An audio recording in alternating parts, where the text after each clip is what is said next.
Hallo, heute wollen wir uns mal den BGM Classic Reifen angucken, den es seit kurzer Zeit zu kaufen gibt. Ein Reifen hat natürlich als erste Aufgabe, mit einem guten Profil einen sicheren Kontakt zur Straße zu gewährleisten. Besteht also aus der Profilfläche, der Karkasse und dem Seitenwall. Das Profil ist angelehnt an die Erstausrüsterreifen der klassischen Vespa- und Lambretta-Modelle in den 50er und 60er Jahren.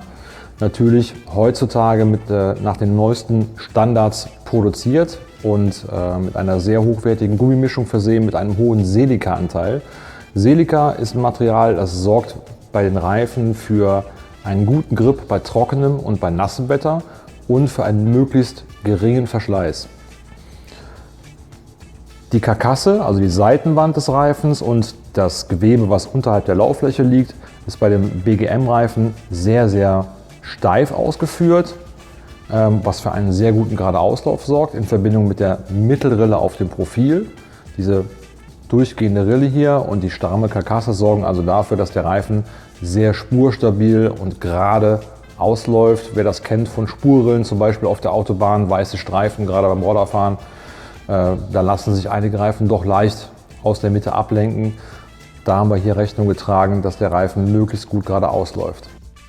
Auf der Seitenwand finden wir weitere Designelemente, die angelehnt sind an die 60er Jahre. Das sind diese klassischen Rillen hier. Das gab es bei einigen Herstellern in den 60ern, damit wir hier die schöne klassische Optik für die älteren Fahrzeuge halt bewahren.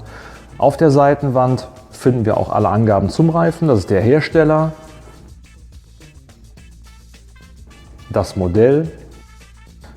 Dann haben wir die Reifengröße, das ist der klassische Reifengröße für Vespa- und Lambretta-Modelle in 3,5 x 10. Wichtig auch bei dem Reifen, der Classic-Reifen hat eine Laufrichtung, also ist laufrichtungsgebunden das Profil. Der Pfeil zeigt in die Abrollrichtung des Reifens. Dann finden wir hier noch den Produktionszeitpunkt, das ist in dem Fall die 8. Woche 2020, also noch ganz frisch. Auf der anderen Seite des Reifens finden wir nochmal den Tragfähigkeitsindex und den Geschwindigkeitsindex. P steht für 150 km/h. Das ist hier auch nochmal ausgeschrieben, VMAX 150 km/h. Und der wichtige Hinweis, es handelt sich um einen Schlauchreifen, also einen Reifen, der nur mit einem Schlauch verwendet werden darf. Der Reifen selber, dem fehlt praktisch die abdichtende Lage zur Montage einer Schlauchlosfelge und der Innendurchmesser ist angepasst auf die klassischen teilbaren Felgen zur Schlauchmontage. Dann haben wir noch den Hinweis, dass der Reifen in Deutschland hergestellt worden ist und für viele wichtig auch das Reinforced. Bei vielen Fahrzeugen wird ein Reinforced Reifen benötigt, weil es in den Fahrzeugpapieren eingetragen ist. So, nachdem wir euch jetzt den BGM Classic Reifen vorgestellt haben, könnt ihr euch schon mal gespannt fahren. Für alle Freunde der sportlichen Fahrweise oder die etwas sportliches Profil mögen, wird es bald den BGM Sportreifen geben.